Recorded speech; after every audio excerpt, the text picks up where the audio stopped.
Boa noite, pessoal. Começamos mais uma aula aqui do nosso curso preparatório da ICEME, do CR. Hoje é 4 de setembro. Hoje a aula é de História do Brasil e temos hoje como professor o Tenente Marco Antônio. Ele está conosco já há alguns anos, ajudando as turmas aqui a se prepararem. Ele começou com o Chacal, o CHQAO, dando aula de História. E aí, por conta do conhecimento dele e da experiência dele em ser professor, acabei chamando também para dar aula na ICEM. O ano passado foi a primeira turma e pelo feedback do pessoal, o pessoal gostou muito, principalmente porque o Marco Antônio ele consegue trazer o contexto histórico da época e exatamente as motivações, as causas, né? Então ele consegue humanizar, vamos dizer assim, eu tenho dito isso para ele, já disse para ele, né? Os fatos históricos realmente daquela época, né? E isso acaba ajudando muito no nosso conhecimento, no nosso entendimento daquela situação que está sendo estudado no fato histórico. Então, por isso, o Marco Antônio está aqui conosco pela sua grande experiência. Vou passar então a palavra para ele, ele vai dar mais detalhes do currículo dele, tá bom? E em seguida ele já vai começar a aula. Marco Antônio, obrigado mais uma vez aí pela disponibilidade, pela participação e pela sua disposição de poder dar aula aqui para a gente. Tá bom? Fica à vontade. Muito obrigado, coronel. Uma boa noite a todos. É um prazer muito grande mesmo. É uma honra, né? Mais do que um prazer. É uma honra muito grande poder estar participando desse projeto, agora nesse segundo ano, né? Ano passado nós fizemos um trabalho que eu considero muito bom, acho que trabalho coletivo, né? E nós tivemos sucesso, nós conseguimos ser objetivos, nós conseguimos é, trazer um pouco dessa visão da matéria, dessa visão dos aspectos factuais, da interligação entre os fatos, né? Que colocou aí o aluno de uma forma mais, deixou ele uma forma mais próxima do, do, do modelo de argumentação, né? Do modelo de construção de, de, de argumentação que o aluno tem que fazer ali na sua questão. Então, é um grande treinamento, né? Brevemente aqui, é difícil a gente falar sobre a gente, né? Eu dou aula em cursinho já desde o ano de 2004. Ah, me formei em História no interior de São Paulo, na época, ainda peguei aquela época como terceiro sargento ainda, muito difícil fazer faculdade em escala de serviço, né? E a minha faculdade, na época, eu servia em Pirassununga, e a minha faculdade estava a 80 quilômetros de Pirassununga. Então, eu viajava todo dia, 80 quilômetros para ir, 80 quilômetros para voltar. Chegava em casa meia-noite, meia-noite e meia. Várias vezes eu entrava no ônibus para a faculdade fardado, trocava de roupa no ônibus mesmo. Mas eu tive um contato, uma missão que me deram lá Garcia para eu passar vídeo de telecurso segundo grau, na época, né? Para os cabos e soldados, e eu me apavorei, falei, como é que eu vou fazer isso? Não, não, você só coloca a fita cassete lá e fica passando lá, e quando acaba a fita, você tira e pronto. E o que acontecia é que eu fazia isso para os cabos e soldados, eu como sargento ali, eles começavam a perguntar.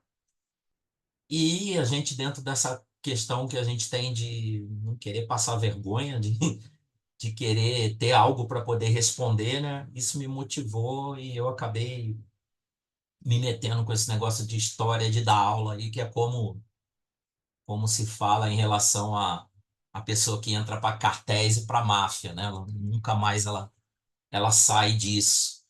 Então, eu tive a oportunidade de, um pouco mais antigo, já fazer algumas pós-graduações que vira e mexe me colocavam. Às vezes eu queria tender mais para a parte científica da história, né? A historiografia em si, como fazer e manipular a história, mas sempre tinha forças ocultas que me direcionavam à parte pedagógica, né? A pós-graduação em metodologia de ensino, depois uma pós-graduação em ensino à distância pela Universidade Federal.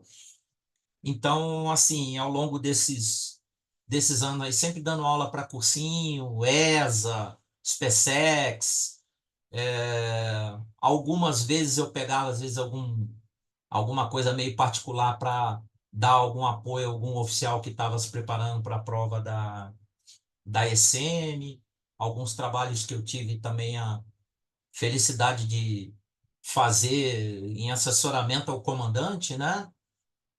Como, por exemplo, o processo de formação histórica do regimento, que foi bem sucedido, então hoje o regimento tem um nome histórico.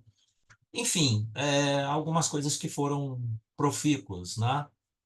E que motivam a gente. E chegando aqui em Brasília, eu tive a satisfação de, através da indicação de um amigo, que me falou sobre o curso do Coronel Romeu, que era praticamente meu vizinho aqui de quadra, e a gente começou nesse projeto e é muito bom, é muito honroso, é muito bom a gente poder desenvolver esse trabalho de uma forma mais elevada ainda, né, mais substancial, agora trabalhando com os senhores. Atualmente eu sou auxiliar de Estado-Maior Pessoal do chefe do Centro de Obtenções do Exército, aqui no QG, e o oficial general que eu trabalho é um homem também assim, meio fora da curva, com mestrado, com doutorado e um oficial general de intendência, mas que é muito ligado nessa questão de incentivar ao máximo quem está sob o comando dele a estudar, mesmo que isso às vezes comprometa até de alguma forma a questão de expediente. Então a gente vive né? Como diz, a gente vive nessa vibe, né? E isso ajuda muito. Então é um grande prazer. Terminadas essa breve apresentação aí, que a gente vai se conhecendo melhor ao longo do curso, né? Eu queria inicialmente dizer que a nossa parte que cabe hoje acaba sendo um desafio meio hercúleo, né?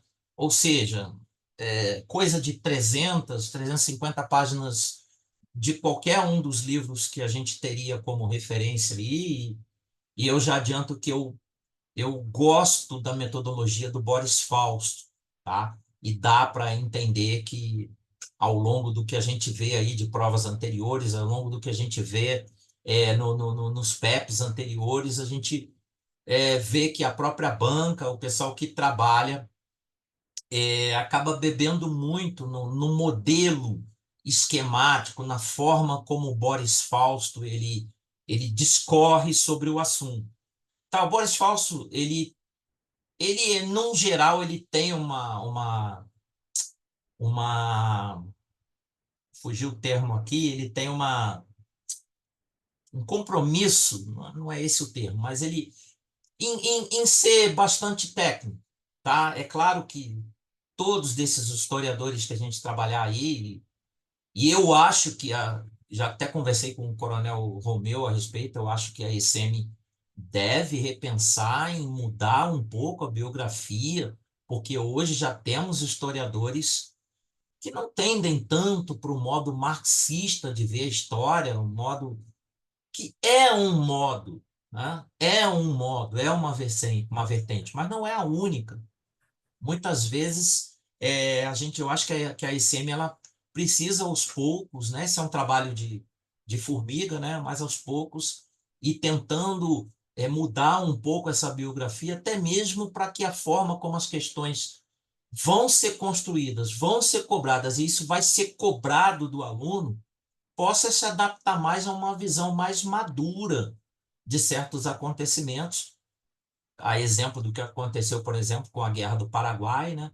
Onde hoje se tem uma visão muito mais próxima, muito mais técnica do que aconteceu ali, do que propriamente dito aquele blá blá blá marxista não convencia ninguém, que eu já, por muito tempo da minha vida, acreditei, inclusive na faculdade foi o único livro que eu usei, foi do Chiavenato, né?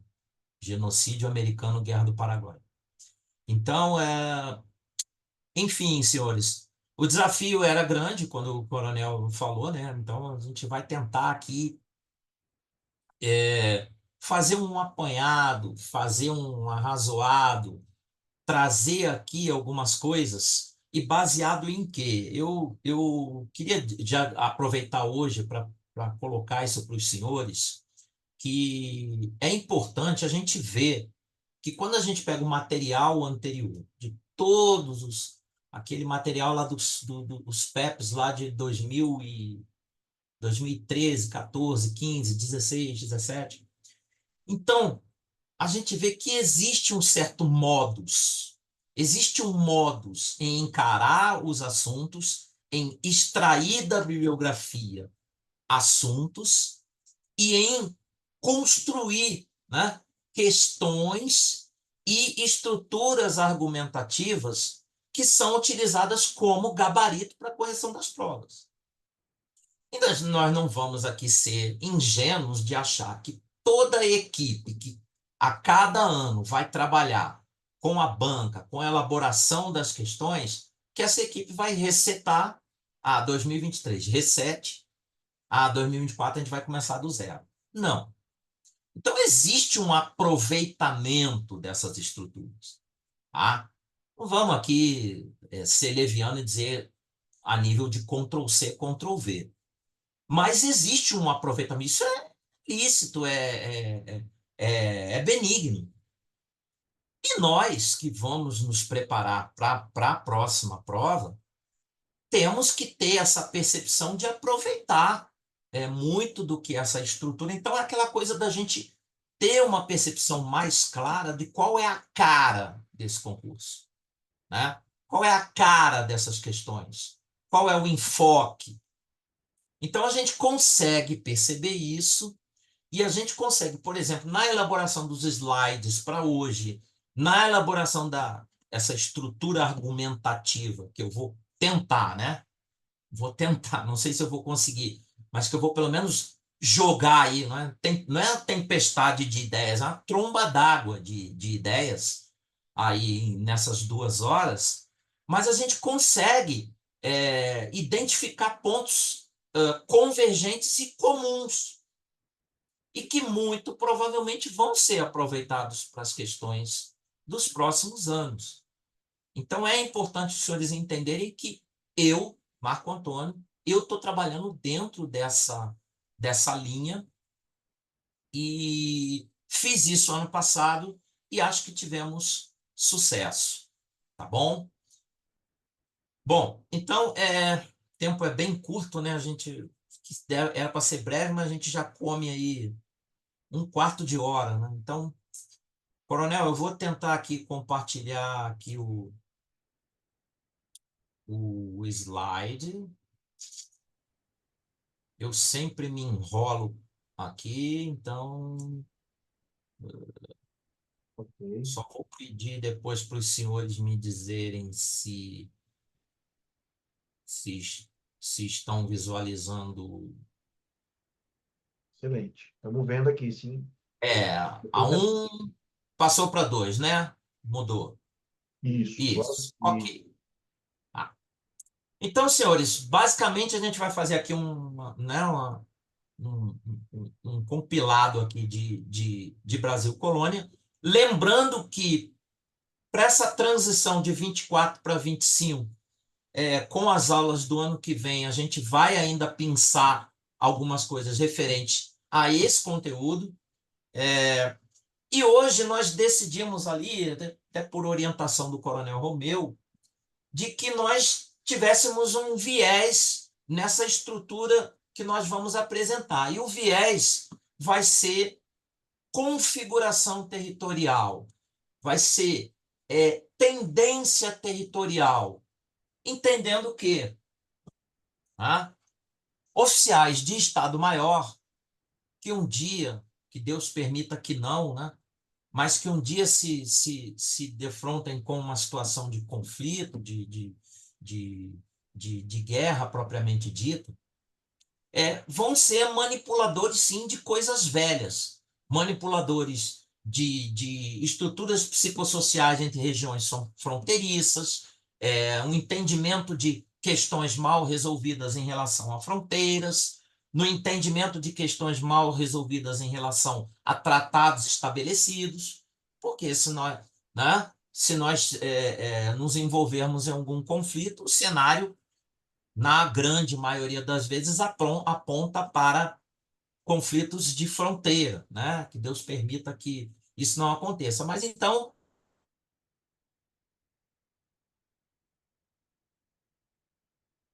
é uma direcionada nessa apresentação aqui, de forma que essa questão territorial de estruturação desse Brasil, que é descoberto por Portugal e depois vai se desenvolvendo ao longo desse período em que é conhecido como colônia, né? Até o momento da sua independência. Então, a gente estabeleceu aí mais ou menos até 1820, né?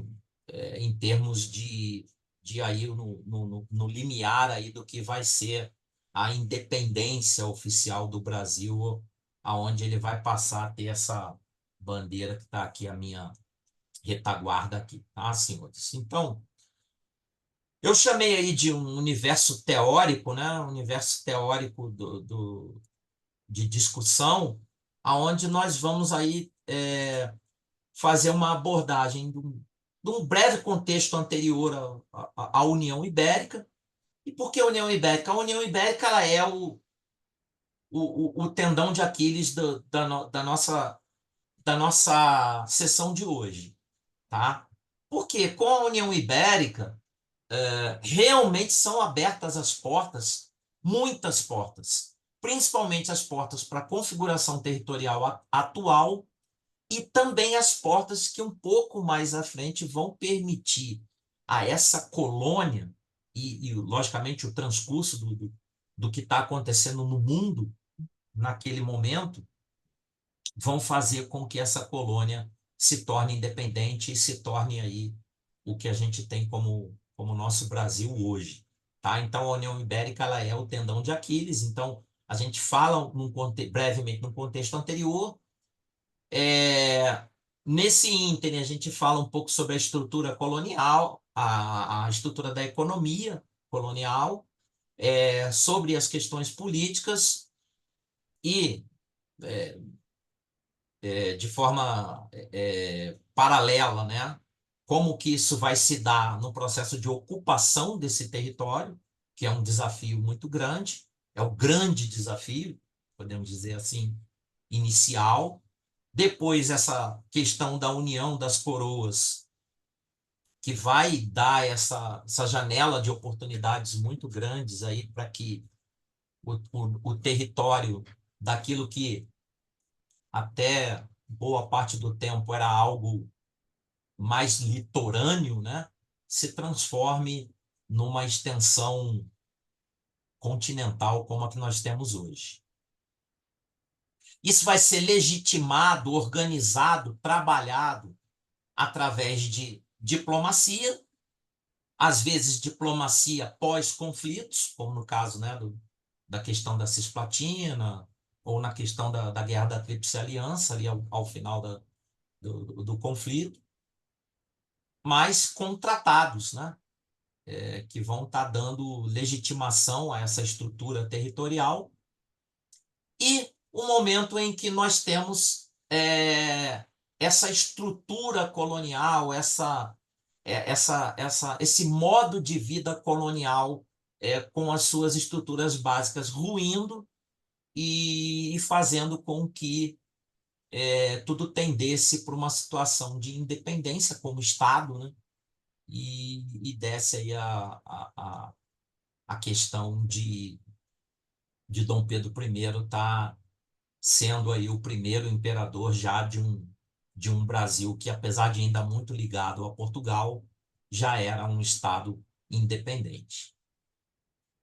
Bom, senhores, nesse contexto anterior, né, nós vemos aí as questões que vão balizar Portugal, esse negocinho pequenininho ali na ponta da Península Ibérica, né?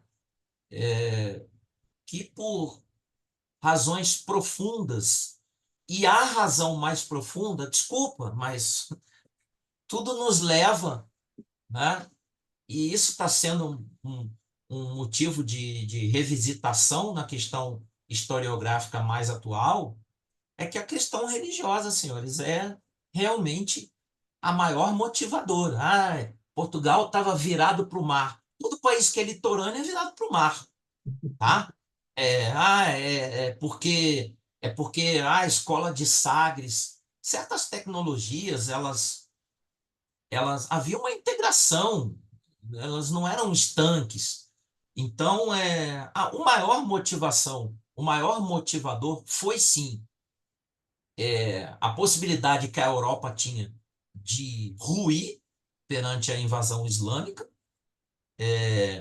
o esforço que foi feito na chamada Guerra de Reconquista. Então, não dá para imaginar que um camarada que lutava por 4, 5 anos é, no, no, no, em guerras que tinham uma configuração totalmente inimaginável para nós que somos combatentes aí do mundo moderno, né?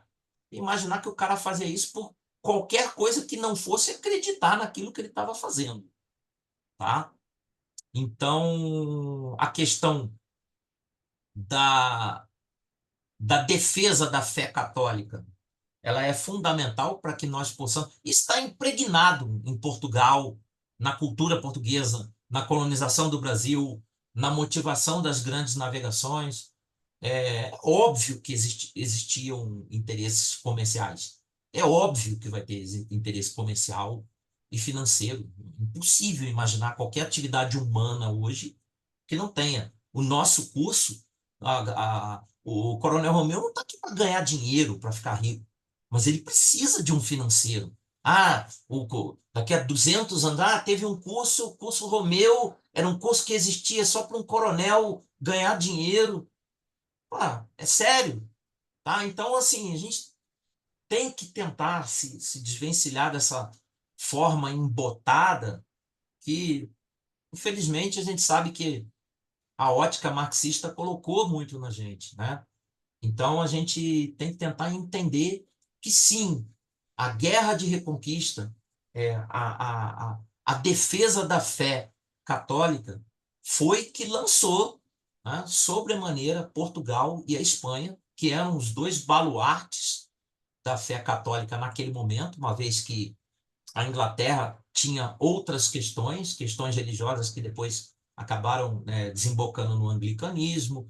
É, os países mais do centro da Europa tinham outras questões que depois acabaram desembocando na própria reforma religiosa, ou seja, na própria contestação do catolicismo, então, como ele vinha sendo feito, né? Então, uma vez que falamos de Aragão, de Castela, desses reinos que depois vão se transformar em Espanha e Portugal, nós temos sim que ter em mente que essa questão religiosa é muito importante.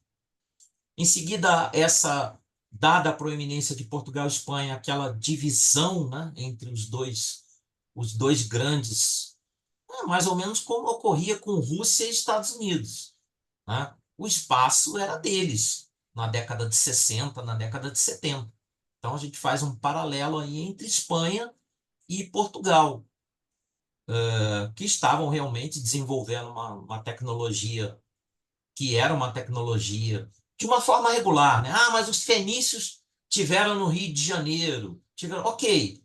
Mas a esquadra lá do Zen lá saiu da China e navegou, beleza. Mas não era uma coisa sistemática, né? Então, Portugal e Espanha sistematizaram as navegações. E os desafios ali eram, se não maiores, eram tão tão grandes quanto colocar uma Apollo 13, uma Apollo 14, 15, 16 no espaço, tá? Nós temos a questão da chegada no Brasil, as razões religiosas que a gente já deu um enfoque aqui, os desafios imensos que envolviam, né? É, o que fazer? É um entreposto legal para a Índia. O foco ainda é a Índia. O foco ele vai estar ligado à questão comercial. O foco, ou seja, manter essa região como um interessante entreposto, né? Uma vez que essa região muito provavelmente não é nada da China nem da Índia, tá? Então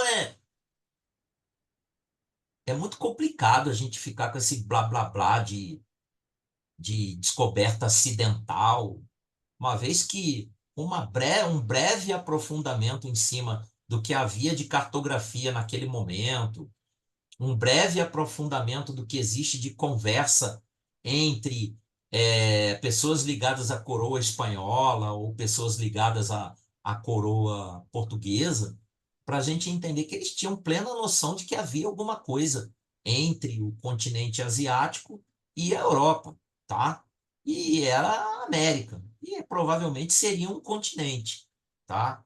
Então eles estavam trabalhando com essa possibilidade e já havia até nome, né? O nome Brasil, ele é anterior a essa questão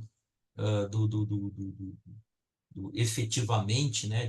Daquele que comercializa a madeira e tal.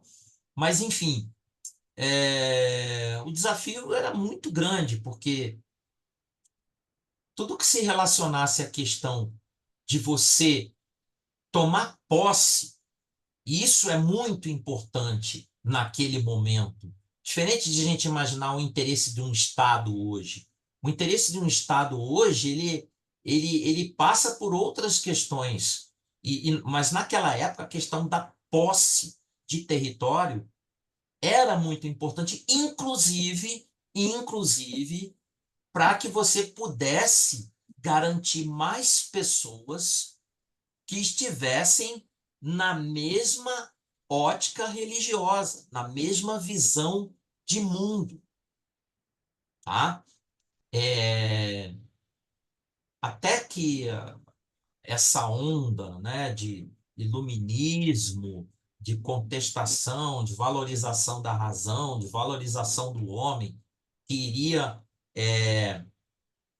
acontecer de uma forma mais grave, digamos assim, com o desenvolvimento da Revolução Industrial na Inglaterra, o desembocar da Revolução Francesa no- na França e a independência dos Estados Unidos, existiam estruturas de noção, de percepção de realidade e noção de mundo que não tinham uma variação muito grande. Ou seja, o que eu estou querendo dizer com isso? Sim, conquistar novas terras para que nós possamos levar a nossa fé, para que nós possamos ter mais pessoas com a nossa fé. Ah, mas ganhando dinheiro com isso também. Ok, sim, ganhando dinheiro também com isso. Tendo maior acesso à pimenta, tendo depois, puxa vida, nós vamos conseguir sistematizar uma produção interessante de açúcar. Olha só o açúcar. Hoje é inimaginável a gente tirar o açúcar de toda a nossa cadeia alimentar, mas isso foi algo inédito. Então imaginem, a gente fica, né? A gente ficava muito, ficava muito, tinha dificuldade de entender, mas por que essa fixação em pimenta? É porque na grande maioria das vezes você comia comida quase estragada ou iniciando o processo de estragar. Então se tinha que colocar pimenta na comida para disfarçar o sabor. Ah, mas isso dá diarreia. Sim, diarreia era algo como espirrar e bocejar, até bem pouco tempo atrás. Tá? Então, a própria questão do açúcar, que era algo conhecido como extraordinário, algo que era encontrado naquele comércio da Índia, ou ligando à China, ou trazendo ali por Veneza, que o camarada pegava ali e botava, meu Deus, que é isso? Que pó é esse? Que coisa maravilhosa! E de repente isso acaba entrando, né, na questão dos hábitos alimentares, na cadeia alimentar, e é, explode, né? Explode, e isso vai dar muita força para que essa questão da burguesia, da ascensão comercial, possa se tornar efetiva, ligada a esse projeto colonizador, que também está muito ligado à questão religiosa, à questão da difusão da fé. Tá? A ameaça, a dificuldade aqui no Brasil vai ser, sim, muito grande em relação aos índios. Boa parte dos índios no Brasil gostavam de comer gente, gostavam de se comer, literalmente falando. Então, a questão antropofágica, e não se fala muito nisso, né? Isso é tabu, porque o índio ele tem que ser tratado como um bonzinho, inocente. Senhores, é só a gente esquecer um pouco essa literatura do século, da segunda metade do século XX, e a gente lê Oliveira Viana, próprio Frei Vicente de Salvador, tá ali. Possibilidade que o cara tinha de naufragar na costa, ele tinha provavelmente mais chance de virar picanha do que de morrer afogado ou comida de tubarão. Tá? Nós temos episódios super dramáticos, como aquela questão dos 40 mártires ali. Imagina o estoque de picanha, de carne que não resultou. Então, boa parte das tribos que habitavam o litoral tinham, sim, hábitos antropofágicos. Ah, mas vai julgar que eles eram bons ou maus? Não. Mas esse era um grande desafio. E a gente vai ver um pouco mais depois. Não é só montar uma feitoria ou estabelecer um processo como, por exemplo, a questão das capitanias, de dividir território. Não, você tem que todo dia estar fazendo valer isso daí. É mais ou menos como aqueles postos avançados do exército americano dentro do Afeganistão. Todo dia existia a possibilidade de ser atacado. Então, em algumas regiões, isso teve uma pacificação melhor, e, coincidentemente, foram as regiões onde a prosperidade chegou mais cedo, né? Em outras, isso nunca foi resolvido. Nunca foi resolvido, tá? E a questão da viabilidade da cana aí. Então, eu vou dar uma passada aqui. Tá, os senhores desculpem, se eu tô com 52 slides. Por quê? A minha preocupação maior é tentar, inicialmente, mais do que conseguir acompanhar as 2 horas que nós temos, é tentar colocar no nosso slide uma referência legal para que os senhores tenham como fonte de consulta, tá? Se eu vou conseguir dividir esses 52, óbvio que eu não vou, já chafurdei nessa missão, mas eu vou dar uma corrida, né? E assim, ao contrário de matemática, que é aquela, vou resolver o exercício aqui, o que está escrito aqui, a gente está pegando da biografia, são apontamentos importantes, não vai haver dificuldade nenhuma para os senhores depois darem uma olhada e fazer parte daquele momento de estudo dos senhores. Mas, já desde já, me coloco à disposição. Eu sou meio maluco, eu gosto. Então, se o camarada me mandar no sábado um WhatsApp sobre alguma questão dessa daí, ou sobre, acha que eu tal livro é melhor, consultei, eu vou ter maior prazer porque eu gosto disso, tá?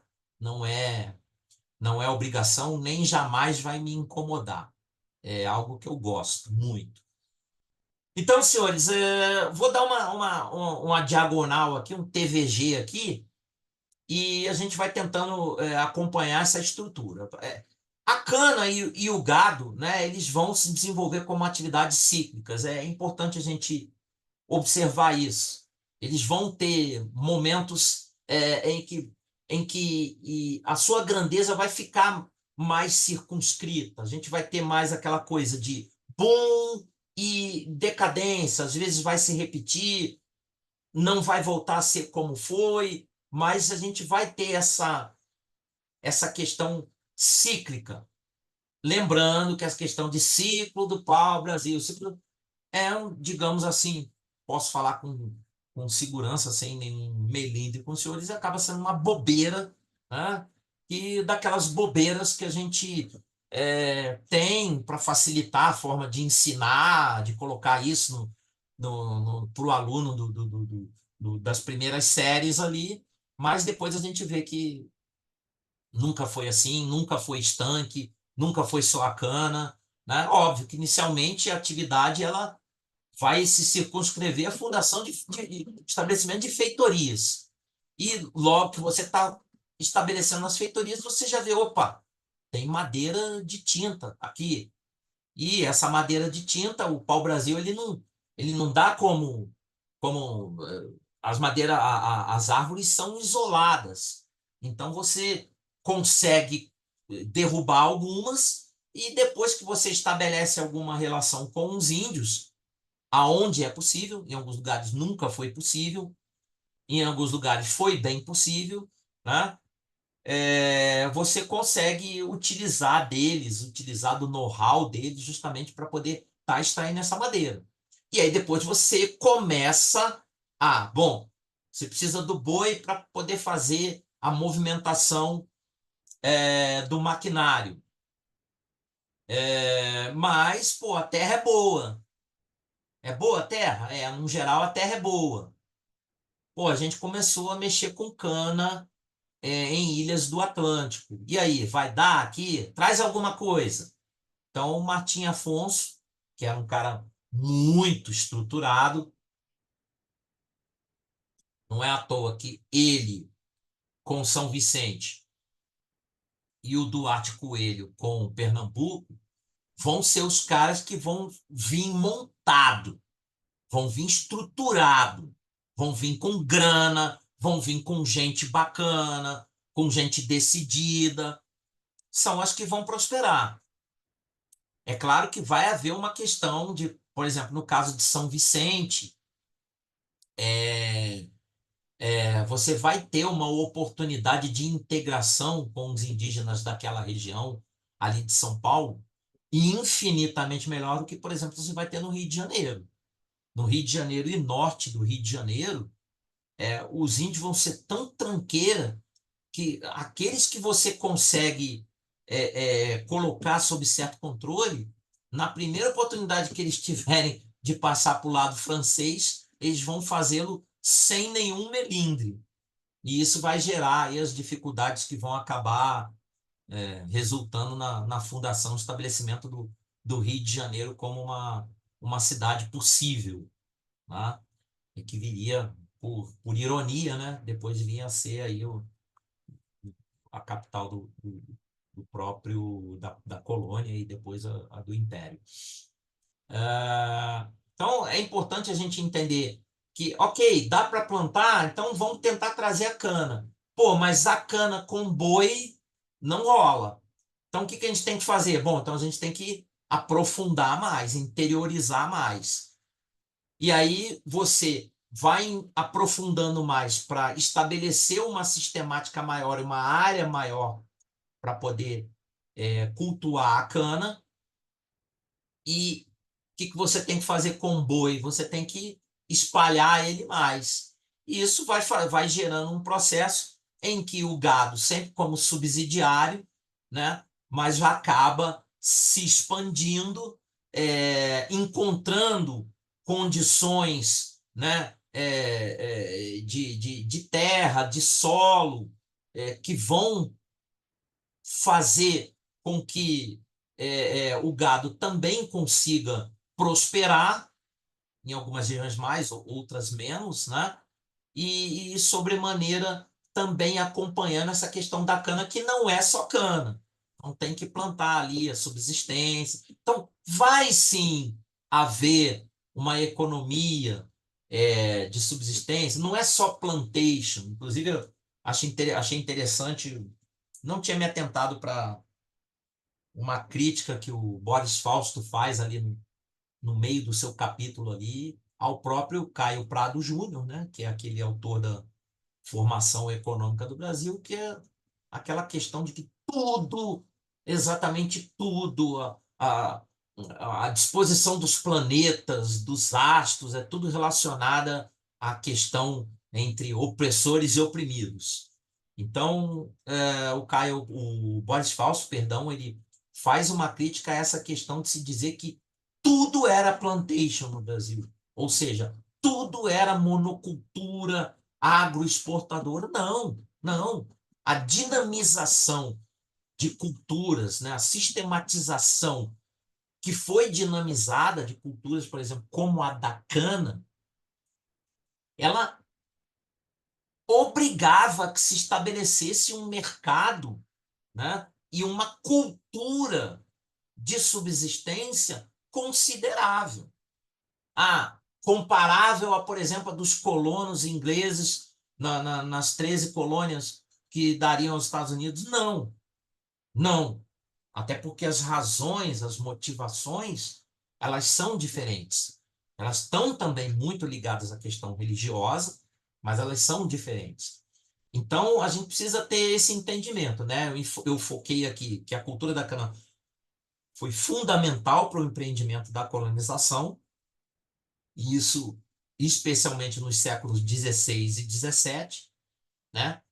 E ela vai dar o estabelecimento para o desenvolvimento do Brasil, desse Brasil, como uma colônia, mas juridicamente falando, como uma extensão do Império Português. Tá, senhores? Essa hierarquização, que desde a Tia Teteia a gente foi bombardeado, né? O Brasil era uma grande fazenda, aonde se vinha aqui, os portugueses transavam com as índias, plantavam, colhiam e fugiam, voltavam de volta. Por por favor, nos aprofundemos um pouquinho em cima da história de grandes homens, como, por exemplo, Duarte Coelho, como um empreendimento jesuítico no Brasil. Não tem nada que nos leve a acreditar que isso queria vir para cá, passar uma temporada aqui, né? Como se fosse uma missão do Haiti. Eu vou ficar 8 meses lá no Haiti e volto para o Brasil. Não. Existia, sim, uma ideia de povoamento, de colonização, de se empregar, de esses homens, essas primeiras famílias que se estabelecem aqui, elas vão se perpetuar aqui. Então, quem que vai se perpetuar num lugar inóspito onde você vai lá unicamente para se aproveitar do que tem lá e depois voltar? Então, eu acho que fica mais claro, senhores, fica melhor da gente, fica mais palatável para que a gente possa entender como as coisas aconteceram. E deu errado, muita coisa deu errado no meio do caminho. De certa forma, o que a gente está fazendo aqui? Por que existe o concurso da ICM? O que os senhores estão fazendo aqui?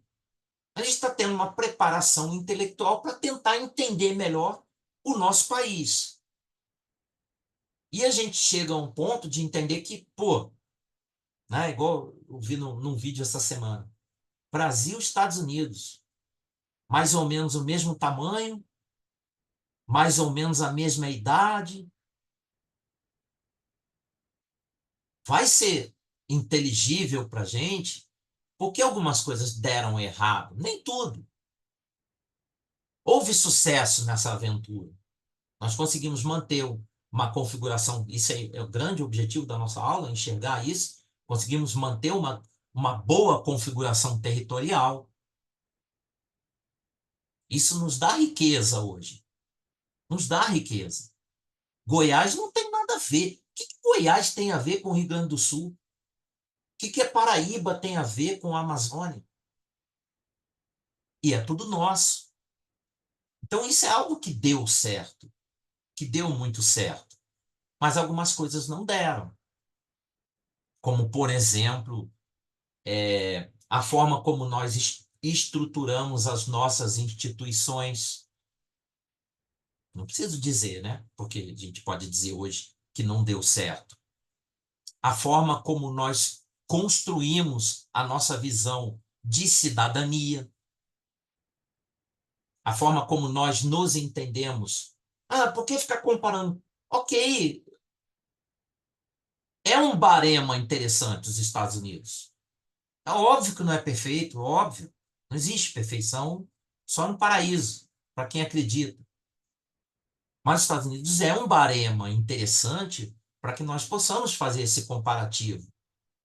E um dos objetivos da nossa aula é esse também. Então, é importante que a gente consiga fazer esses paralelos, até mesmo para que esse conhecimento, que é chato, é massivo, tem que decorar, mas de forma que a gente vai entendendo isso como uma forma mais madura de entender o nosso país. Entender por que muitas mazelas e entender por que algumas coisas a gente vai conseguir melhorar. Então, senhores, esse desafio da ocupação, do povoamento, ele vai começar a ser vencido com a sistematização da cana. E o açúcar é muito importante para isso, porque ele é muito rentável. É muito rentável. Vale muito a pena encher um navio de açúcar aqui, tá? Então, você tem os desafios que vão se colocar e, principalmente, essa questão entre o gado e a cana que vão fazer com que exista uma força para a interiorização, uma força para que aquilo que inicialmente, como de forma clássica, lá o Frei Vicente de Salvador disse que o brasileiro ficava arranhando a costa como se fossem caranguejo, que isso vá mudando, né?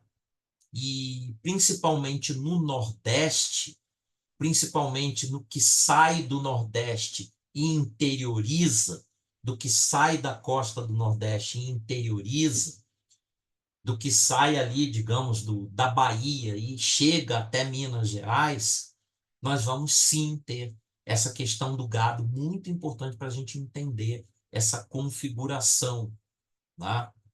E é, essa expansão do gado vai permitir com que nós entendamos, né, por que ele foi tão importante, ele foi tão vital e tão importante nesse processo, de forma que ele se espalha pelo país, obviamente nas regiões aonde isso é possível geograficamente falando, e o Brasil tem esse rebanho tão vasto e tão importante como o de hoje. A mineração, digamos assim, era aquela noia que vai existir desde sempre, né? Ou seja, oportunidade de se descobrir recursos minerais. Nióbio, não.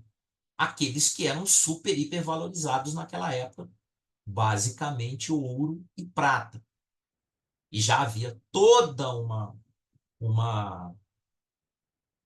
uma tendência a imaginar que nesse novo continente, já se entendendo como um continente, né, existiam reservas importantes e existia muita coisa a ser descoberta.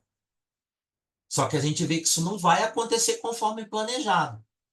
Porque se a gente imagina 1500 até 1690 e alguma coisa, quando é efetivamente descoberto ouro no Brasil dá quase 200 anos. Então é muito tempo, tá? Só que quando a mineração realmente desponta, quando o ouro ele é descoberto, inicialmente ali onde a gente tem o Mato Grosso hoje, Goiás aqui e norte de Minas, né? Isso vai provocar uma, um chacoalhar muito grande em toda a estrutura econômica dessa colônia, inclusive na forma como Portugal enxerga o Brasil, tá? Como o mundo enxerga o Brasil, perdão, e inclusive trazendo algo que mudou a cara do Brasil. E mais especificamente, eu estou dizendo dessa mudança do eixo que era totalmente Nordeste, Norte e Nordeste, que a partir de então se transforma em Centro-Sul. Então, se hoje o que acontece no Brasil é gestado em São Paulo, subsidiariamente em Rio Grande do Sul, Rio, Minas, Paraná, ainda que existam, né, estruturas políticas de peso no Congresso Nacional e tal, que representam o Norte e o Nordeste, mas acho que está bem inteligível o que eu estou querendo dizer. Se esse centro de gravidade está. Antes ele estava localizado na Bahia, Pernambuco. E o que que ocorre? Com a mineração, vai ficar cada vez mais nítido de que a proximidade dessa região, onde tem muito ouro, se descobre ouro e se descobre que tem muito. E aí, senhores, é aquela questão, né? Pira a cabeça de. É aquela história de assalto do Banco Central, né? Todo mundo mata todo mundo, enfim, não sobra ninguém. Aí a gente já entra em questões, né? É uma grande corrida que nós vamos ter quando começa a se descobrir reservas de ouro, de diamante, Minas, Goiás, Mato Grosso. E isso pira a cabeça de todo mundo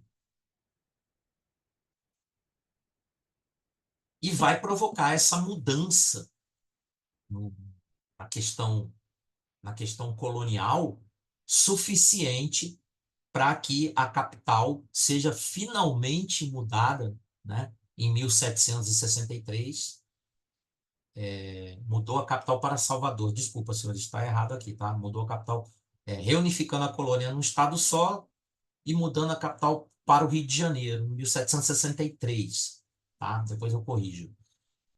É, Algumas questões que, um pouco mais à frente, depois que a família real chega no Brasil e, e acaba estabelecendo aqui a própria sede do governo e da coroa portuguesa, e é aquela história, o general vem visitar o meu acampamento. Aí ele resolve que ele vai começar a despachar na minha barraca. A minha barraca vai virar um PC. Pô. A minha barraca vai passar a ser o PC do general. Aí vai vir a comida boa para minha barraca, vai ter mais sentinela na minha barraca. Pô, a grosso modo é o que vai acontecer no Rio de Janeiro. O Rio de Janeiro vai, como no episódio da Cinderela, ele vai se transformar numa versão de Lisboa.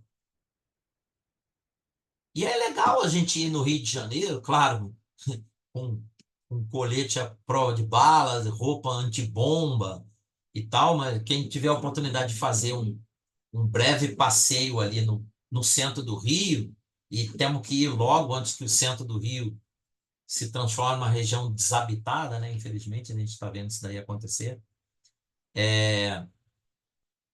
Quando a gente se defronta com a arquitetura que foi instalada no centro do Rio de Janeiro, ali, com a chegada da família real, é nítido a gente ver que, opa, isso aqui é um pedaço da Europa. Isso aqui não tem muito a ver com o Brasil do 800. Então é interessante a gente ver como essa mudança ela foi radical suficientemente para preparar, para impedir que as coisas voltassem a ser como eram antes da chegada da família real, né? Inclusive, como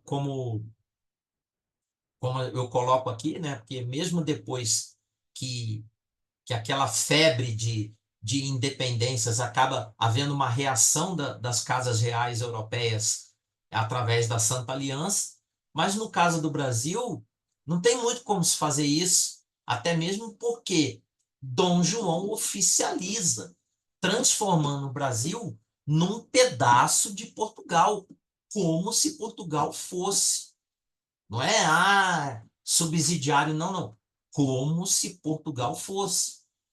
E é óbvio que isso criou uma animosidade muito grande com a elite tradicional política de Portugal, tanto a de Lisboa como principalmente a da região do Porto, que era uma elite política mais aguerrida, mais jacobina, digamos assim, suficiente para que eles iniciem um processo de revolta e meio que obriguem Dom João a voltar para Portugal, dizendo: rapaz, você é rei daqui, você não é rei do Brasil. Não, mas o Brasil agora é um pedaço de Portugal. Tá, mas a capital de Portugal agora é o Rio de Janeiro. Como é que é isso? Você tem que voltar. Só que não tem como mais Dom João voltar para Lisboa depois de tudo aquilo que acontece de 1808 a 1820. Então, sair daqui e deixar totalmente vago, não. Digamos, o general general voltou para o PC dele, mas deixou um major, um tenente-coronel ou um coronel mesmo na barraca ainda despachando alguma coisa. Então a minha barraca, que era uma barraca de praça, era eu mais um cabo velho e um recruta, não tem como ela voltar a ser aquela mesma barraca. E o Brasil não tem mais como voltar a ser aquele Brasil de antes de 1808. A gente vai ver isso melhor, tá, senhores? Eu tô aqui dando só uma passada para a gente entender esse processo político que vai advir no que a gente chama de crise do sistema colonial. Ou seja, estruturas factuais, o Dom João vem para o Brasil, a estrutura que ele estabelece no Rio de Janeiro, o cenário europeu, o cenário político em Portugal, que obriga ele a voltar. Isso é o cenário político que vai fazer com que essa crise do sistema colonial desemboque no 7 de setembro, que a gente vai festejar muito agora no sábado, né? Fatos históricos ocorridos no período analisado remeteram o país a um processo irreversível de emancipação política em 1822.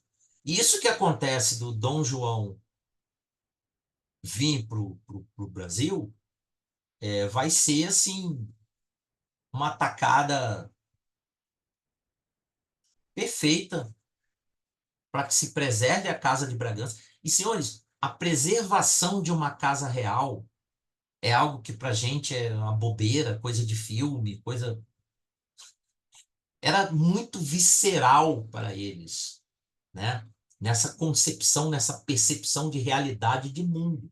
Esses homens imperfeitos, como nós somos, eles realmente acreditavam que eles eram representantes de Deus em relação ao poder temporal aqui, nessa vida. Uns eram loucos, narcisistas, psicopatas, ok, beleza. Mas eles acreditavam realmente nisso, tá? O Vlad, quando mandou empalar uma avenida só com os inimigos muçulmanos lá do exército do Maomé IV lá, ele acreditava que ele estava lutando contra a invasão do Islã no território europeu. Ah, mas que absurdo, né? Para a gente hoje aqui é. Então, acho interessante a gente ter essa percepção. Coronel, o senhor faz questão da gente dar um. Vamos fazer um Até para intervalo? ninguém ter um AVC aí, né? Sim. Vamos fazer um intervalo? São 8h32. Vamos aí até 15 para as 9, tá? E aí, como já está combinado, você já falou, o importante é você vai trazendo os slides, os fatos, e não vai conseguir cumprir todo aí o repertório de ideias, né, que você vai apresentar, mas os slides é a fonte de consulta para o pessoal papirar, né? O importante é você estar dando esse panorama geral, tá? Tranquilo? Hein, coronel? Tem aquele conceito que a gente vê agora que é o flagrante perpétuo. Aqui vai ser a aula perpétua. Então, como ela vai estar disponível na plataforma, a gente vai estar sempre com a aula. Joia. Isso aí. Então, vamos fazer o intervalo? 15 para as 9 a gente volta, ok? Intervalo então, pessoal. Ok, Marco Antônio, tá contigo aí. Bom, senhores, então vamos lá, vamos tentar dar uma acelerada agora, né? Então, entradas e bandeiras vão ser as duas estruturas de interiorização. Uma mais ligada ao esforço oficial, né? Demandando mais a questão estrutural e burocrática do Estado, e a outra mais ligada à iniciativa privada daquelas pessoas que estavam aqui que tinham esses interesses. Então, quem tem dinheiro e quem consegue reunir homens e consegue interiorizar e consegue apresar índio e consegue montar capital para que isso pudesse se transformar em realidade, ou seja, aquele grande sonho, né, de se conseguir descobrir pedras preciosas, enfim, se estabelecer riquezas palpáveis, né, num empreendimento tão grande como aquele, fazia muito sentido. Então, as entradas elas vão acontecer de uma forma efetiva mais na área norte e nordeste, né? E as bandeiras, digamos aí, na região sudeste e sul, mas tendo aí São Paulo como o grande polo interiorizador, né? Então a gente entende por que que o porta é praticamente comum a todo o território brasileiro. Porque quando a gente olha a configuração da capitania de São Paulo, que entrava por Goiás, entrava chegando até o Tocantins, a gente entende perfeitamente isso. Tá? É, algumas questões aqui que eu esmiuço aqui em relação à estrutura administrativa, a criação do Conselho Ultramarino, a própria viabilidade da divisão do território como capitanias hereditárias. Quer dizer, está se tentando destrinchar, está se tentando dar uma legitimidade para que pessoas pudessem defender essas partes de terra aqui. Então não bate muito com essa questão de vir para cá e explorar o que tem que explorar e depois voltar, certo? São questões que a gente vai entendendo melhor aí no desenvolvimento. E aí nós vamos agora entrar definitivamente, como eu falei, na questão sucessória. Essa questão, isso era visceral, era tão importante para eles como o ar que se respira. Então era tão visceral a ponto de duas nações. A gente consegue entender, claro que tem toda uma questão ideológica, mas imaginamos que o presidente dos Estados Unidos fosse parente do presidente da União Soviética, e aí o presidente da União Soviética morre, e aí o presidente dos Estados Unidos acaba sendo o presidente dos Estados Unidos e da União Soviética também. Ou seja, o que pode parecer bizarro essa união das coroas, porque se coloca como primeira prioridade o respeito à questão sucessória. Não tem como a gente entender isso ser possível, não ter se transformado numa guerra fratricida entre os ibéricos, sem nós entendermos que existia sim um respeito a essa questão, suficiente para que se entendesse estar sujeito ao mesmo rei, que no caso foi a coroa espanhola que acabou abarcando Portugal e tendo o compromisso ético, religioso e moral de manter boa parte da estrutura portuguesa. Nos momentos que houve patifaria, ou seja, que a Espanha tentou tirar portugueses das administrações de seus territórios e tal, houve conflito. Isso vai acontecer sobremaneira por ocasião das invasões holandesas. Quando o Brasil... Qual o maior problema da União Ibérica para o Brasil? Problema enxergando o problema. Mas vão haver benesses também, como a gente falou inicialmente, né? Que vai ser a questão da possibilidade de expansão do território. Triplicação do território. Tá? O problema vai ser que os inimigos de Espanha, que não eram os inimigos de Portugal, passem a ser os nossos inimigos também. E isso vai possibilitar o quê? Vai possibilitar, né? Aqui depois a gente tem aqui uma breve exposição aqui do que levou, né, a União das Coroas. E é interessante a gente observar que eu não consigo, eu não me aguento, né?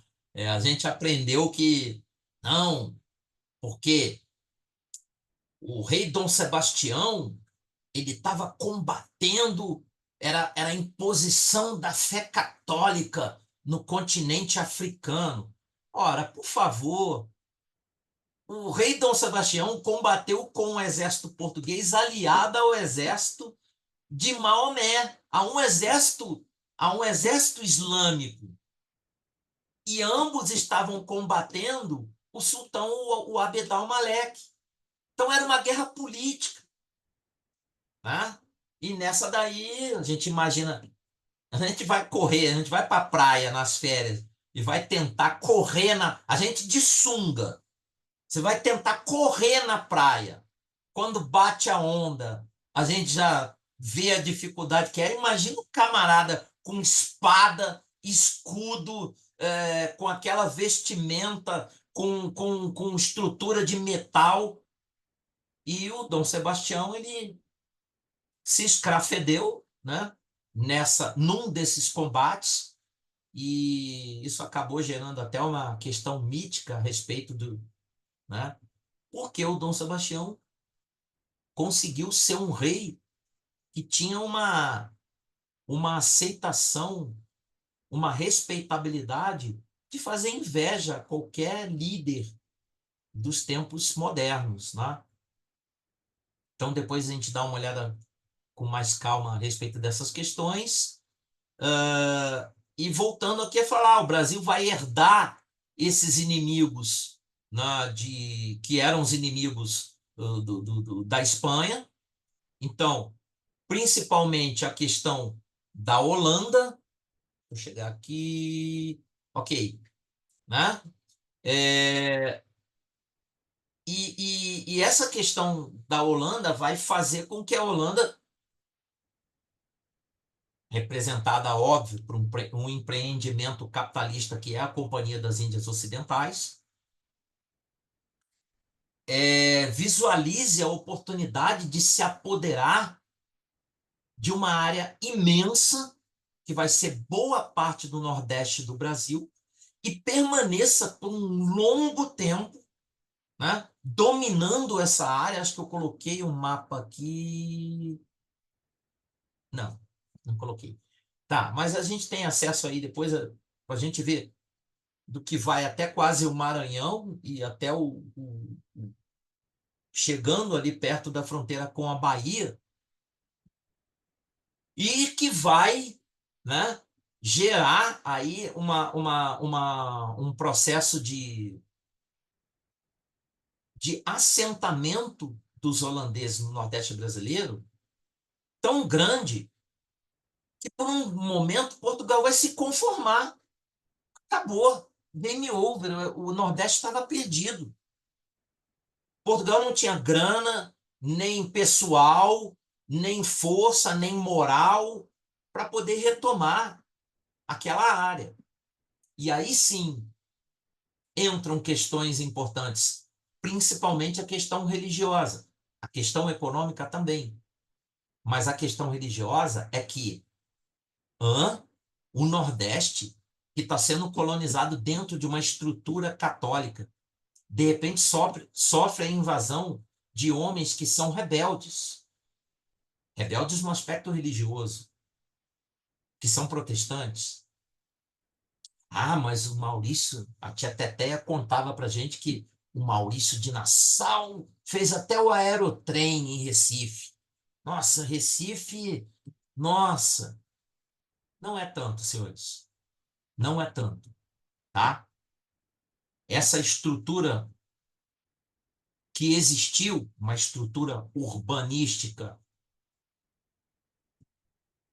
custeada com esses lucros da empresa açucareira, que foram muito, em um momento inicial muito bem geridos por essa administração holandesa, podemos dizer assim, né? Propriamente dita da Companhia das Índias Ocidentais, mas representando, né, a linhagem holandesa. Se é que a gente pode entender a Holanda como um Estado independente, ainda se desvencilhando que era uma parte da coroa espanhola, por um grande momento o Nordeste perdeu, já era, game over. E depois que a Casa de Bragança consegue retomar o trono português e a indisposição desses holandeses no Nordeste do Brasil, junto com homens que já eram fazendeiros, que também já tinham seus engenhos, que eram fortemente católicos, que tinham sido formatados através do modus português. E vai haver uma indisposição no aspecto religioso e até mesmo na forma como os holandeses, e à frente aí o Maurício de Nassau, como, né, como a gente entende aí desde sempre, essa questão administrativa vai se tornar pesada, ele vai, para poder sustentar essa máquina, ele vai ter que estabelecer algum tipo de arroxo fiscal, e isso vai acender, né, a centelha da revolta e da oportunidade de se expulsar esses holandeses daqui, que são estranhos, que são estranhos. E Portugal, retomada a Casa de Bragança, vai ver essa oportunidade, vai tentar estimular isso, mas vai ser meio que o pessoal que está aqui se virando com o que pode. E aí entra uma participação importantíssima dos paulistas nesse empreendimento de retomada. Então, esses bandeirantes paulistas, esses homens que a tia Tetéia contava para gente, que saíam de São Paulo só para matar o índiozinho, capturar. Esses homens, Domingos Jorge Velho, Bartolomeu Bueno da Silva, né? Esses homens vão ser os grandes artífices para a formação desses contingentes, que inclusive nós, do Exército, consideramos como a gênese da nossa instituição, para poder se organizar e conseguir gerar uma força militar suficiente para expulsar os holandeses daqui. os franceses sempre vão pairar no Brasil como uma ameaça, desde o descobrimento, uma vez que eles não reconhecem Tordesilhas como algo válido. Então, a França sempre vai contestar qualquer tipo de argumento português de que o Brasil era de Portugal, porque eles não reconhecem Tordesilhas como legítimo. E vai haver um empreendimento importante no Rio de Janeiro e no Maranhão. Tá? Inclusive, o empreendimento do Maranhão vai ser também um grande. O esforço de expulsão dos holandeses do Maranhão vai ser um grande fator que vai impulsionar o desenvolvimento do Maranhão e uma certa abertura de olhos de Portugal com relação ao esforço de colonização da região norte. Tá? Também vamos ter algumas questões que vão envolver a Inglaterra em alguns momentos em que ela não está visceralmente envolvida com a questão religiosa, ou mesmo com o amadurecimento e o estabelecimento da Inglaterra como nós conhecemos hoje, né? Ou seja, na Revolução de Cromwell, ou seja, nesse processo de guerra civil que eles enfrentaram, mas em alguns desses momentos também vamos ter aí os ingleses sendo trabalhando como invasores, como beligerantes aí, em esforços que não vão ser de grande monta, né? Mas que vão gerar alguns conflitos no nosso território. Tá? Aqui a cronologia basicamente das invasões holandesas. O retorno de Portugal, o retorno da Casa de Bragança, retomando Portugal, inclusive uma ajuda francesa considerável, que é importante também.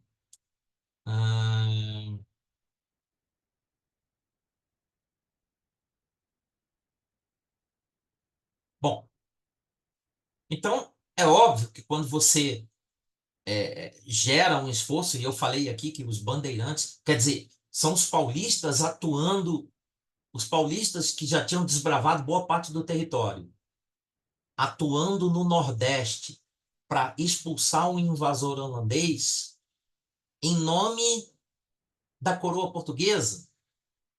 Ok, mas Portugal está tentando retomar a sua casa dinástica lá. Então não deixa de ser um esforço de quem está aqui. Em nome do quê? E daí, em alguns casos, a gente consegue identificar aí como uma identificação com a terra.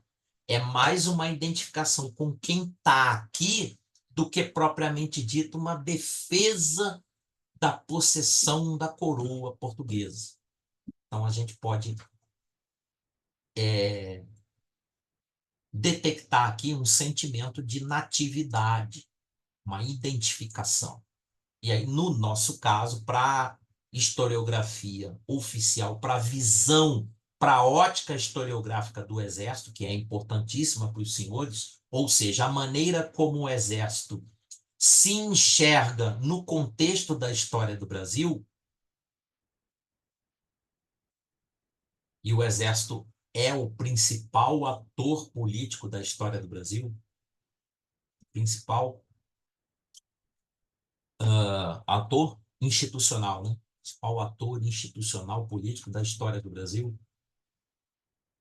É lícito que o Exército identifique, nesse momento, a formação da nacionalidade brasileira paralela à estruturação do que viria a ser o nosso Exército Nacional. Tá?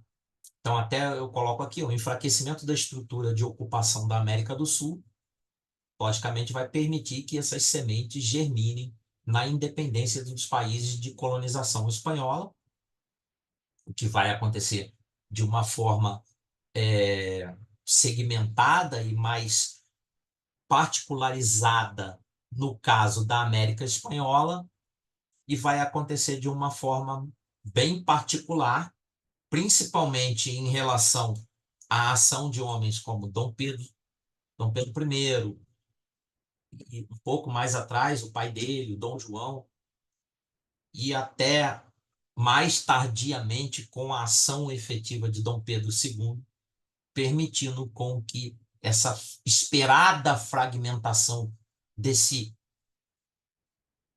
Brasil grandalhão acabasse não acontecendo, tá bom? A interiorização, com o fim de Tordesilhas, acabou reorientando a ocupação da América do Sul e o princípio do uti possidetis, ou seja, quem está usando, quem está no local, quem está morando, quem está usando a terra, tem o direito de com ela ficar. Tá? Aí aqui, no aspecto visual, né, didático visual, a gente consegue dar uma passada interessante pelos principais momentos oficiosos em que o nosso território foi ganhando a sua configuração atual, né? Aqui, ó, é interessante a gente observar que esse miolo aqui é o miolo paulista. Esse miolo aqui é o miolo paulista, é o miolo de penetração bandeirante. Esse aqui é o miolo de penetração extrativista. Esse é o miolo de penetração da pecuária, tá? E esse é o miolo de penetração paulista.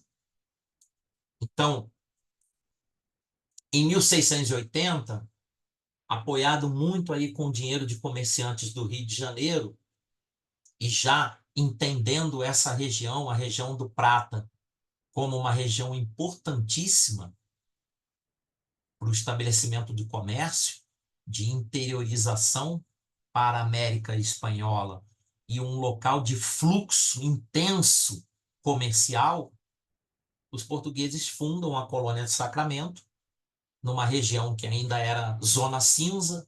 Essa região do sul, do Rio Grande do Sul e do hoje Uruguai, era uma região zona cinza. Então, era meio Argentina, era o típico gaúcho. O que, que é o gaúcho? É o vaqueiro dessas terras. Ele é o quê? Ele é brasileiro? Não, ele é argentino. Então, nessa zona cinza aqui, Portugal funda a colônia de Sacramento, mas como a colônia de Sacramento está no lado oposto da margem do Rio da Prata a Buenos Aires, a reação portuguesa acontece logo, é aquela história, né? Ninguém estava ligando. Aí, a partir do momento que os portugueses chegam ali, aí os espanhóis se incomodam, retomam a localidade. Em 1681 é assinado o Tratado de Lisboa, em que garante a Portugal a posse daquele lugar. Bem provisória, porque ali não precisa ser muito inteligente para a gente entender que é um posto avançado totalmente isolado, rodeado de área tecnicamente espanhola por todos os lados e que não ia levar muito tempo para ser retomada pela Espanha. Outro momento importante foi o Tratado de Utrecht, ou Utrecht, né? Que acabou colocando fim a uma série de dispositivos diplomáticos que colocaram fim à Guerra de Sucessão Espanhola, que acabou, essa Guerra de Sucessão Espanhola acabou envolvendo praticamente boa parte dos países europeus, Inglaterra, França, Portugal, a Espanha, mas no que dizia respeito especificamente ao Brasil, a questão de limites entre a Guiana Francesa e Portugal. Tá? Então, é estabelecida a foz do Oiapoque, né, como limite na atual região do Amapá. Então, um tratado que a gente consegue, né, consegue estabelecer essa região. É uma região bastante inóspita para que possa haver muito movimento e muito trânsito lá. Então, isso acaba não sendo mais contestado e é garantido depois, em 1750, com a argumentação de Alexandre de Gusmão. 2 anos depois, em 1715, os portugueses novamente têm que buscar oficialmente a posse de Sacramento, que a Espanha havia retomado em 1705, que é um outro estabelecimento de negociações em Utrecht também. Então, é o que a gente conhece como Utrecht de 1713 e Utrecht de 1715. Em 1750, né, é o tratado de Madrid, é aquele que vai dar 90% da configuração do que nós temos de Brasil hoje. A argumentação teórica do Alexandre de Gusmão vai simplesmente triplicar o território brasileiro. Então, assim, tinha que ter estátua do Alexandre de Gusmão em tudo que é esquina do Brasil. Porque o trabalho que esse cara fez é absurdo, né? Ele conseguiu convencer através... Tá, mas a Espanha aceitou. Tudo bem. Mas as razões que foram colocadas não davam. Ele colocou os espanhóis apertou eles na parede. Porque quando você coloca que quem já está no local tem direito, e se essa pessoa que está no local tem alguma identificação, ele é flamenguista ou ele é vascaíno? Não, a maioria ali do pessoal ali torce para o Flamengo. Pô, então, os senhores percebem? Então, foi muito inteligente a aplicação desse princípio, né, do chamado Utiposidetis. Então, perde-se Sacramento, ok, porque vamos respeitar que Sacramento está bem fora desse contexto de, de, de, é, de se imaginar um todo, onde existe dentro desse todo um círculo de utilização e posse da terra. Então, Sacramento está fora disso, mas ok, né? As bases estão montadas. Depois, a diplomacia brasileira, com muito sucesso, vai conseguir acertar as extremidades dessa base, dando a configuração atual que nós temos.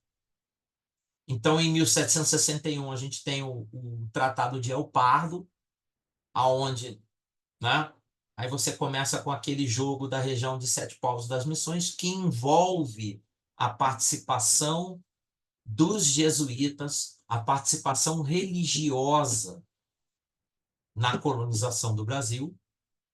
E isso é muito importante quando nós observamos o desenvolvimento do Rio Grande do Sul, o desenvolvimento da região sul do país, principalmente na sua face ocidental. Então, em El Pardo, Portugal até volta com a posse de Sacramento, mas acaba perdendo os Sete Povos. Depois, em Santo Ildefonso, aí eu costumo dizer que é o tratado do maior prejuízo, né? Onde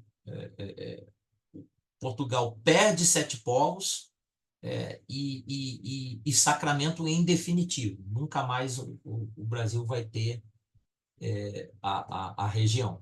E depois atualmente, hoje é uma cidade, né? A cidade de Sacramento,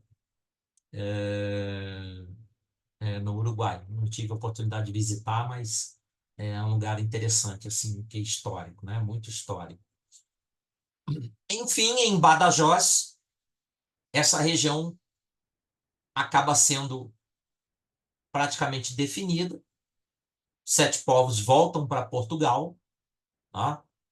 E a configuração da extremidade sul do Brasil está garantida.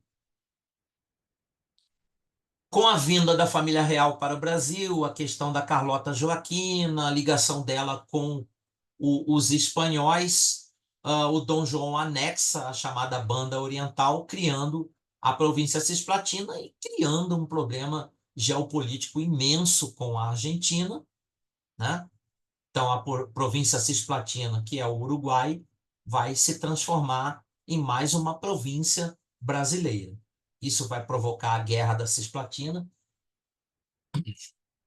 e vai dar motivo para dizer que o Brasil começou mal, né? Começou endividado e com guerra. Vai ser um dos grandes motivos para a imprensa brasileira, que até então era muito livre. É muitíssimo interessante ter acesso aos jornais de 1822, 23, 24, 25. As charges que se faziam de Dom Pedro I, Dom Pedro II. Meu Deus do céu! E o Dom Pedro I, ele foi metralhado, bombardeado pela imprensa, principalmente pelo custo financeiro de se lutar por algo que não era nosso, que não tinha a ver. Aqui, ó, bota para uma criança olhar esses dois mapas e vai ficar nítido que a província cisplatina não era nossa. Então, assim, a guerra foi perdida. Vamos lá. Em 1828, se chega a um arbitramento, que é óbvio que a gente não pode dizer que foi uma derrota. Claro que foi uma derrota financeira, custo humano, mas, porém, todavia, contudo, no aspecto geopolítico, o Brasil colocava que estava presente e de forma bélica nas questões que iriam envolver o estabelecimento de fronteiras no Cone Sul. Isso estava posto. E aí se chega, para que não fique numa guerra sem fim, se chega com um arbitramento internacional para que fosse criado um chamado Estado tampão, que é o Uruguai, que vai continuar sendo dividido entre é, pró-brasileiros, brancos e colorados, né? Aqueles que estão com a Argentina e os que estão com o Brasil. Essa questão não vai ser muito bem resolvida. Inclusive, as coisas não ficam muito bem resolvidas aqui e que vão se transformar na Guerra da Tríplice Aliança a partir de 1864. Nós vamos ter o Tratado de Ayacucho, que deu aí a configuração atual do Brasil, claro, retirando o Acre, né? A exceção do Acre, a configuração do Brasil em relação à Bolívia, o Tratado do Loisaga-Cotegipe, que vai entregar para o Brasil essa região do Itatim, o que hoje é o Mato Grosso do Sul, né? Definitivamente deixar com o Brasil. Ela é assinada em 1872, depois de um período em que o Brasil estabelece uma ocupação militar no território paraguaio. É um capítulo meio estranho da nossa história. Essa ocupação militar brasileira é muito custosa, algumas questões começam a surgir. Existe um ressentimento do Paraguai com o Brasil. Quem teve a oportunidade de servir nessa fronteira, isso é sensível até hoje. Tá? Hoje, 2024, é sensível um ressentimento paraguaio com tudo que aconteceu. Tá? Não era para haver muito, né? Era para que os brasileiros tivessem um grande ressentimento, que, de certa forma, quem começou essa guerra foi o próprio governante deles. Mas guerra é guerra, né? E gera animosidades em ambos os lados. Então, em 1872 é efetivamente estabelecido esse limite. A questão de Palmas, dando definitivamente ao Brasil essa parte do Paraná e Santa Catarina que estava sendo reivindicada pela Argentina. A questão do Amapá, estabelecendo a Serra do Tumucumaque e o Oiapoque como possessões brasileiras. O Tratado de Petrópolis, em que o Brasil compra o Acre e estabelece aí a Foz do Madeira como limite com a Bolívia. A questão do Pirará, do Pirara, com a Inglaterra, com a Guiana inglesa, né? E aqui é o de todos esses tratados, senhores, é o único em que houve realmente prejuízo, tá? Em 1904, o Brasil mais cedeu território que estava em litígio seu do que ganhou, tá bom?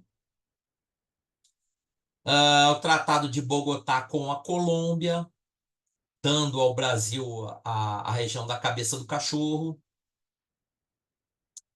O Velar de Rio Branco, em 1909, que estabeleceu efetivamente o contorno da fronteira entre parte do Acre e da Amazônia com o Peru. Aqui uma visão mais global, né, de Utrecht, Madrid, Santo Ildefonso e Badajoz. E nós chegamos aí nessa questão que envolve as condições factuais e históricas que levaram o sistema colonial, ou o sistema através do qual esse pedaço de Portugal passa a não ser mais um pedaço de Portugal e passa a ser um pedaço, perdão, passa a ser uma nova nação, um Estado independente. Então não tem como a gente entender essa independência, esse nascimento do Brasil. Então vamos lá, nascimento nosso. Meu pai, naquele dia, foi no cinema, e não ia sair, chamaram ele para sair.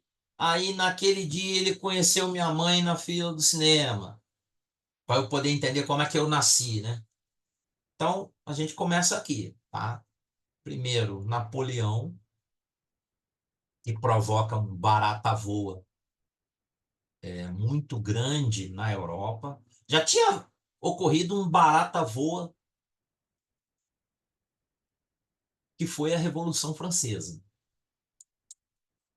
Não, mas... Peraí. A Revolução da Liberdade, da Igualdade, da Fraternidade, eu estou tranquilo. Ela vai acontecer, vai morrer gente no processo revolucionário, mas depois tá tudo resolvido, né? Hum. Antes fosse, né, senhores? Porque a revolução não resolve muita coisa.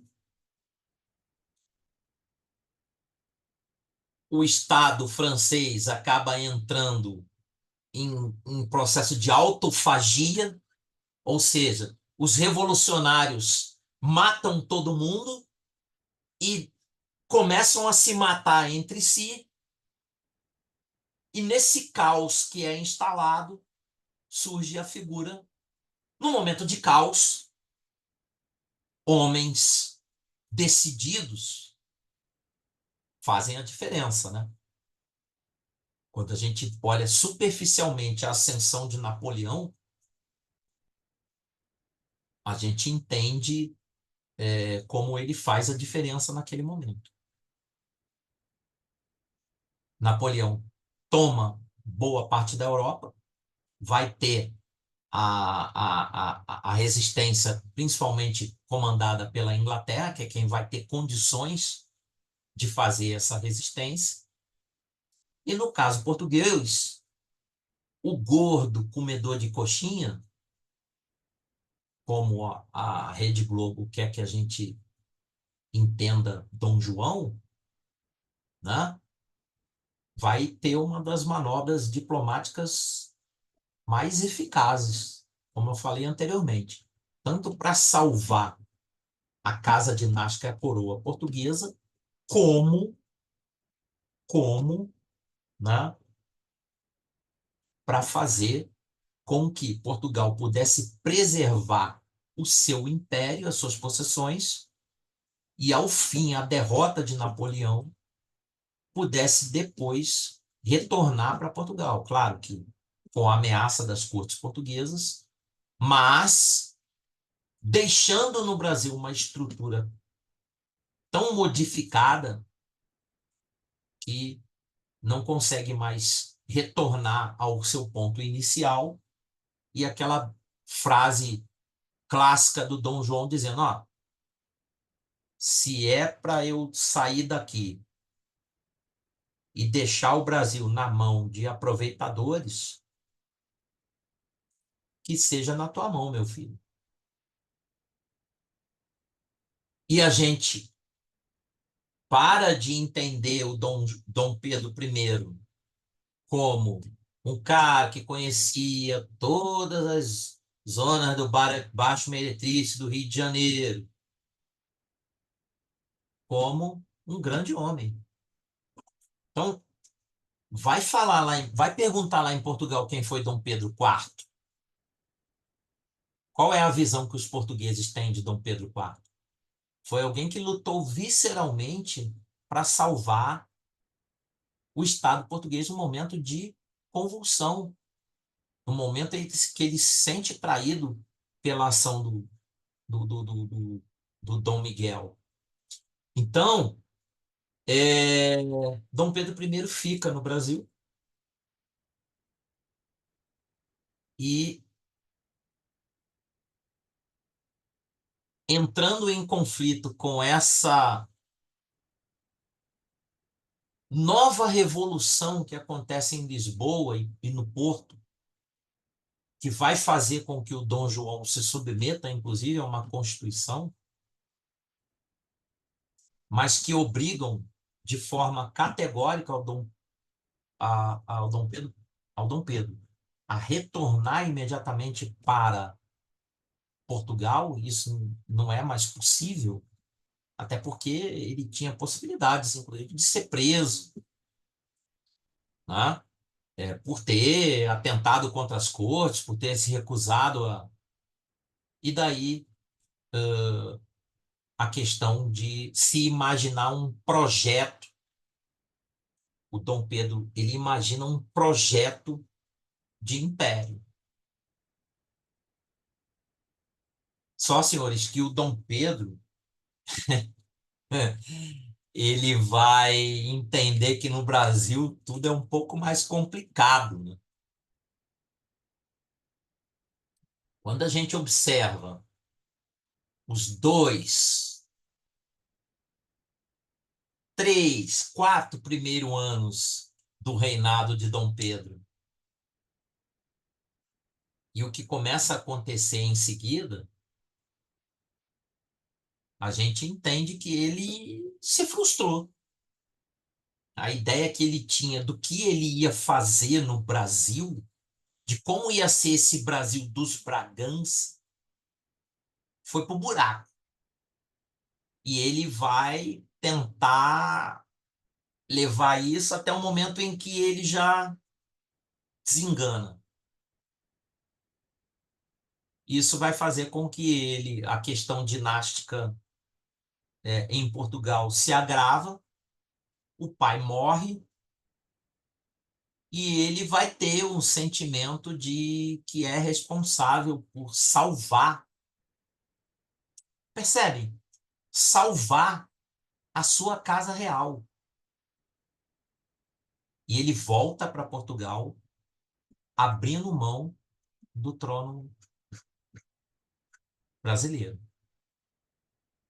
Abdica em 1831, só que vai pegar a doença romântica, né? E vai morrer muito jovem de tuberculose, em 1835. O camarada que pegava tuberculose era assim, ele pegava o bilhete, né? E não tinha como, ia depender quanto tempo ele iria durar. Mas enfim, senhores, aqui eu ainda coloquei aqui um quadrinho que eu não vou discorrer, de outra questão que também solapou bastante essa estrutura colonial no Brasil, que foram os chamados movimentos de pré-independência ou movimentos nativistas. Antes dele, as rebeliões coloniais, que pipocaram em locais e momentos distintos ao longo desse território que já está configurado como sendo mais ou menos o que viria a ser o Brasil, colocando questões locais, no caso das rebeliões coloniais, mas que já indicavam uma indisposição, uma força política que se indispunha contra um modelo regular, aquele modelo monolítico de colonização que não mais cabia para o que já tinha de população aqui, para o que já tinha de comércio aqui, para o que já estava estabelecido aqui. Então, isso vai solapar a visão de que o Brasil ainda era um pedaço a ser explorado de Portugal. E não, existem problemas locais, problemas daqui, que têm que ser resolvidos por gente daqui. Os dois grandes contestadores, um pouco mais recente, que vai ser a Inconfidência Mineira e a Conjuração Baiana, a Revolução de 1817, que vai estabelecer, inclusive, um governo republicano em Pernambuco. Isso é notório, né? Influenciada bastante por ideias advindas aí do que estava acontecendo na França, e que vão contribuir também para que essas estruturas pudessem ser solapadas aí no que a gente conhece como crise do sistema colonial. Me perdoem, a gente deu uma corrida, o lapso temporal é muito grande, mas foi uma forma de, pelo menos, a gente colocar algumas questões fundamentais que vão estar estruturando essa visão de estudo dos senhores a respeito de Brasil colônia. Coronel, Ok, Marco Antônio, muito boa aula. Realmente foi um desafio que eu acabei te passando, né, de 300, mais de 300 anos de história. Foi uma questão que eu mesmo criei, por conta, eu peguei os assuntos do Pladis e vi aquilo que seria importante e vi que muitos fatos, né, do período colonial, eles levaram a essa configuração no nosso território, né?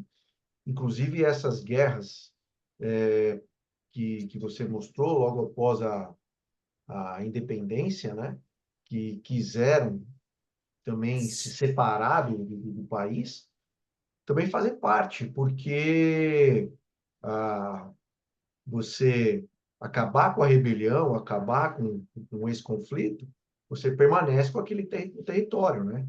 Então, faz parte também dessa contribuição. Eu percebi, então, que se a gente tratasse de tudo aquilo que aconteceu, os fatos que contribuíram para a configuração do território, a gente poderia ter uma visão ampla de toda o Brasil colônia, né? Mesmo que passando aqui com apenas 2 horas e apenas uma semana de estudo, mas dá uma base importante para a gente entender da importância desse período do Brasil, né? E aí a gente tem vários consequências, causas que a gente pode tirar na parte política, econômica, social, né? Essa discussão aqui, essa conversa sobre esse período colonial, sempre focando, lógico, a questão territorial, mas dá uma base bem ampla a respeito dos fatos históricos que aconteceram no Brasil colônia, né? Então, isso serve para vocês terem aí uma noção e auxiliar para fazerem a prova,